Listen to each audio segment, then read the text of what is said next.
Hello and welcome to this cast of none other than Franscar versus Beastyqt. This will be a Starbow game. This is actually the game from the first Starbow ladder event. This is one of the games that were not casted. Or cast. I'm not sure what cast in past tense is, but whatever. But I've been really curious about this game. I haven't watched this game before.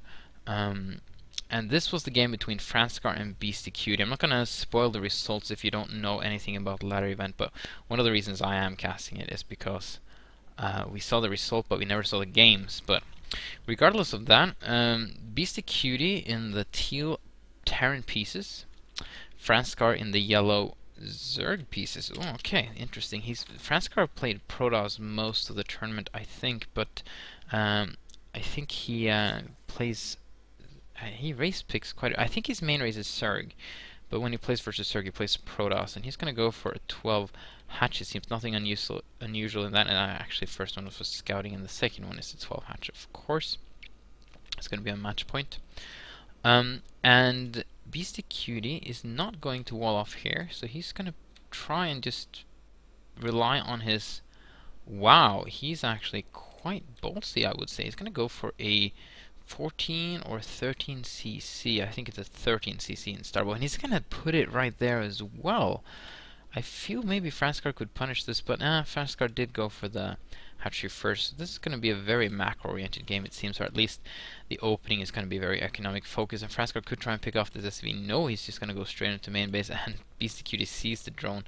Doesn't want to have any of that, and he sends one SCV to make a barracks and another one to follow the drone. It's standard procedure. Don't want to lose any of those SCVs, and now he's going to make a wall off. Well, very kind of ballsy opening from Beastyqt, but safe against anything that is a hatchery first build, so that makes perfectly good sense, I guess.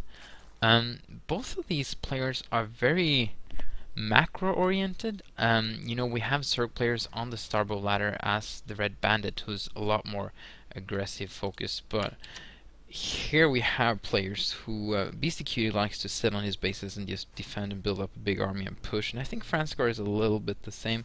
They are both, of course, very good players, and they know how to, do all sorts of shenanigans, but right now I think they want to play their most comfortable game. They both respect each other quite a bit as opponents. Franscar is currently number 1 on the EU ladder and number 2 or 3 on the NA. I think actually number 2 now. Oh, no, probably number 3. I think RSVP is still ahead, but RSVP has been a little bit inactive as of late. Beastyqt not as high up on the ladder. He's been playing more Heart of the Swarm lately, but he's been streaming a lot, trying to get into Grandmasters, and I think he's might be. Oh, sorry about that. Looking for a team. Franscar still not taking gas. He's gonna get a really fast third base, try and punish Beastyqt's greedy build, and Beastyqt is still getting a bunker, but he hasn't really seen this until now. He sees that there's no gas and knows that, you know what, I didn't even probably need that bunker, because only thing that can come against me now are really slow links. So, oh, music suddenly started. That's kind of odd. Okay, here we go. Factory. Oh, I see what he's doing. Beastyqt is gonna play mech. Let me just turn down this music a little bit for myself here. I don't think that changed your guys' listening experience, but he's gonna keep churning out Marines for now, and he's slowly taking towards mech, but I think Franscar sees that he does. That's an unfortunate placement for the factory. You want to put a little bit more over here so the Overlord can't scout it without actually having to try to sacrifice, and he's not hiding anything, man. Here's the Starport too. He's gonna go for a Vulture drop, it seems, or maybe just a Vulture run by into Banshees. Is he gonna try and scan and kill the Overlord? That would be a really ballsy move. Or is he just... Yes, he's checking for stuff. Definitely checking for stuff. He might, try and catch an Overlord coming in here. Franscar on the other hand is finally getting gas in his first tech choice. I don't think he got Circling Speed. I may have missed it though, but at least he's getting a layer. He might be getting Circling Speed now, or just skip Circling Speed completely. Especially now that he's seen Vultures and Starports, he knows, okay, no, never mind. Here comes Circling Speed, making me look bad. I think he should be getting a Hydrogen up at not too far away. Did sound just disappear now? Yeah, I don't know. Oh, music, what? Oh, can I enable it somehow? Whoa, did I just disable the music? Oh, sorry, just a second. Yes, I did. I don't know that. I thought there was one hotkey for disabling it, another one for enabling it. Wow. Whatever. I can hear some sounds. Quite faint. I guess I can turn it back up again. So here comes the vultures. It doesn't seem like it's going to drop them. No, it's going to be the Banshee vulture. So Beastyqt with an interesting opening, I think is going to just transition straight into normal tech play from here. Fusion core. Or just super fast science vessels. I feel that this is a very technical build. You know, if Franscar was actually going for some really fast Mutalisks, these are not so fast, but if he was going for like a 2-base Mutalisk, I think he could have taken Beastyqt off guard, but Beastyqt was scouting a lot, checking for certain things, and yeah, I'm sure he has, his build is, you know, made to react to things like that. And here we go, he's going to get a couple of drones. But the Surlings with a nice round, and the drones with a nice round, not really killing that much at all, only 2 workers killed. So that's really good. Actually getting an Overseer right away too, which I think is really smart, because he sees the vultures out, he knows that, you know, probably gonna be some spider mines out as well. Here comes the Banshee. Oh yeah, this was before the Banshee 10, hang on, that's 40 damage. No, they don't, the regen makes it so he's still 3 shots workers actually. That's quite interesting. Oh, but here comes the Scourges. Man, best way to deal with a Banshee harass, man, that's just so nice and effective. Huh, I haven't thought about that, but you need 2 Banshees to one-shot workers. It's very interesting. Because what happens is that the drone regenerates slowly on creep. So I think it regenerates regardless, but on creep it regenerates fast enough. So between each shot, it regenerates 1 HP, and it does 20 damage per shot, or 10 damage per shot, but it does 2 shots, so it's 20 damage in total. So once it's between each shot, it's going to actually get 1 HP, so it's going to have 1 HP left after 2 shots. But if you have 2 Banshees shooting at the exact same time, you'll be fine. It's going to be the same with drone probes, because they regenerate shield in the same fashion. So, oh wow, killed one of his own workers there. Oh yeah, that sometimes happens when you build it in there. I guess he didn't want an idle SEV. So here we go, a nice, healthy group of Mutalisks. Actually, I feel almost Beastie's overreacting to this. This is a lot of turrets, but he knows that, you know, Franscar has, ooh, very nice radiate, but Franscar has the, ooh, okay, wow, okay, luckily for Franscar, it was a very weak Mutalisk that was irradiated, so it died quite quickly.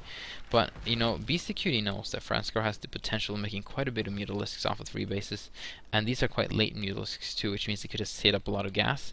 But he's not really doing so. He's getting a lot of Scourges. I think he wants to try and snipe as many science vessels as he can early on, so that it never gets a big critical mass of science vessels, which is quite important. We also have muscular augments incoming. You want to, and wow, missile attack and carapace and drop.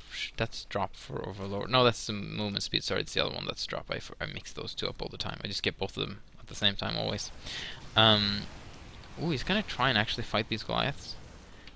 Oh, so close. Do they have the 3.5 range now? Yes, they do. So they can't fight Goliaths just a little bit better. We have the Vultures upgrades incoming too, but what I was going to say is that, yes, this will give Franscar a lot of strong Hydralisks with all these upgrades. That's really what you need to fight a mech army like this. You don't want to actually fight it, of course, so you just want to try and avoid it as much as possible and keep him in his base as much as possible, but you want to have those strong Hydralisks for when you have to fight that army. Mutalisk is really trying to find an opening here, not really doing it, and in the meantime, Beastyqt is getting a 3rd base of his own. Nice little circling block there. So Franscar are really good with the creep spread. I like that, that's important. Mech really good at shutting down the creep spread once it pushes out, but it's gonna at least get a good view on the first push, and unless you're Scarlet, you're not probably gonna have some creep spread for that other push, and that's a whole lot of Spider-Mans. I don't think it actually places all of them. Oh yes, it does. That was a very nice and effective little minefield. These were probably a little bit too close to that siege tank, but that's just nitpicking from my side. So we still have the Mutalisks alive, at least some of them. 6 of them only. In the meantime, he's actually going to try and circumvent here, but yeah. The bunker switch. This is just a waste of units. Yeah, you don't want to do that. Ooh, in the meantime, Mutalisks coming in here. This is hilarious. I asked Franscar for this replays and said that these games were pretty boring, and so far they're proven quite exciting, to be honest. Even though it's a little bit stale, like there's not a ton of things happening all the time, it's still interesting to see what they think and their thought patterns and how they choose to, you know, play out certain things.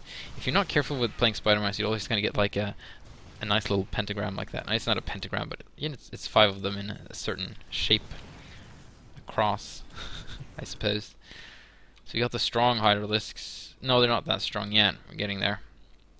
Oh, that's Flyer Carapace. I'm sorry, he's gonna try and get strong Mutalisks. And I like what Franscar is doing. He's staying on Muta. He's like always producing like a handful of Mutalisks all the time. You know, making sure that that Beastyqt can't just make tanks and vultures. He has to throw in those Goliaths, and he doesn't really want to make Goliaths because they are really, really bad versus the Hydralisks. He wants to be making tanks and vultures, but you know, getting a decent group of Mutalisks here with some Scourges, and they will be a threat, and he has to, you know, moving straight. Oh wow, that's so many dead Hydralisks. Not even A-moving. Had he just A-moved, he would have been fine. He's just moving across the map versus a mech player, and that's, ooh, very unfortunate. He's gonna try, he could pick off a tank here, perhaps. Well, needs to be careful not bring the Scourge with the rest of his army that close. Wow, I like how Franscar is just taking the map, and there's really very little Beastyqt can do about this. That's another reason that I like him having this Mutalisk flock. Like, what can Beastyqt do? Of course, he can send out vultures when he has an immobile army, mech army, and harass with the vultures, but, you know, Mutalisks are about as mobile as the vultures, and they can hunt them down, and then he has to bring the slow Goliaths with him, and all of a sudden it's a full push that the Hydralisks can stop, and the Goliaths are slow and clunky, so he really wants to, you know, yes, do stuff like, I don't think they were supposed to go there, but oh, actually they were. He was afraid there was going to be a dropping coming.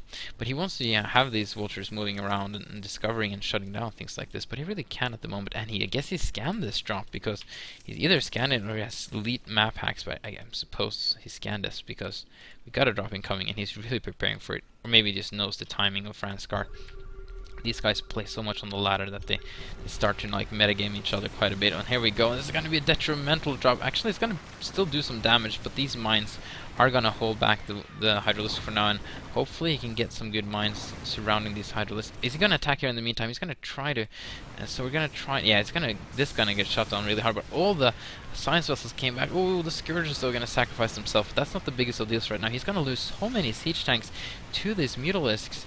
And, you know, the Mutalisk taking down the siege tank, the Hydralisk taking down the missile turret, so at least that's what he wanted to do. But here comes the Irradiate and the Goliath, and he's going to have to pull back again. Didn't really get that much done. He got some free siege tanks, kind of, because they were a little bit exposed, but he really wanted to get some SCVs, at least, or maybe try and snipe the orbital, but didn't really get to do any economical damage.